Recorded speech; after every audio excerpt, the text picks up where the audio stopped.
Parliament ఉభయ సభల్లో వక్ఫ్ సవరణ బిల్లు ఆమోదం పొందడంపై ప్రధాని మోదీ స్పందించారు. ఎక్స్ ట్విట్టర్ వేదికగా స్పందిస్తూ ఇది కీలక పరిణామమని పేర్కొన్నారు. దశాబ్దాలుగా వక్ఫ్ వ్యవస్థలో పారదర్శకత, జవాబుదారీతనం లోపించిందని పేర్కొన్నారు. తాజాగా బిల్లు ఆమోదంతో అట్టడుగున ఉన్న వర్గాలకు మేలు చేకూరుతుందని తెలిపారు.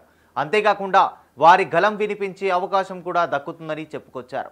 పార్లమెంట్ ఉభయ సభలు వక్ఫ్ బిల్లు మరియు ముసల్మాన్ వక్ఫ్ బిల్లును ఆమోదించడం కీలక పరిణామం.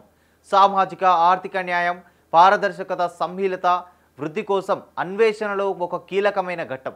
ముఖ్యంగా చాలా కాలంగా అట్టడుగున ప్రజలకు ఎంతగానో సహాయపడుతుంది అని మోడీ ట్వీట్ చేశారు.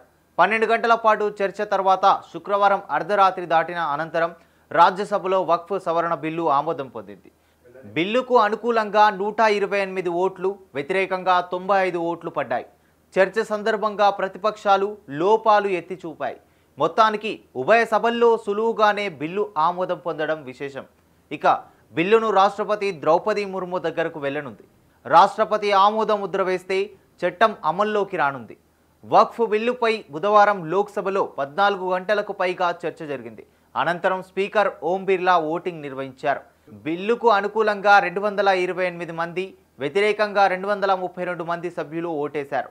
ఇక ఈ బిల్లు ముస్లింల ప్రయోజనాలకు హాని కలిగిస్తుందనే ఆరోపణలను మైనార్టీ వ్యవహారాల మంత్రి కిరణ్ రిజిజు తోచిపుచ్చారు. ఈ బిల్లుతో ముస్లింలకే లాభమని, బిల్లు ఆమోదంతో ముస్లిమేతరులు ఈ వ్యవహారాల్లో జోక్యం చేసుకోలేరని పేర్కొన్నారు. అయినా ఈ బిల్లు మతానికి సంబంధించింది కాదని, ఆస్తి, దాని నిర్వహణకు అవినీతి నిర్మూలించడమే ఈ బిల్లు లక్ష్యమని తెలిపారు.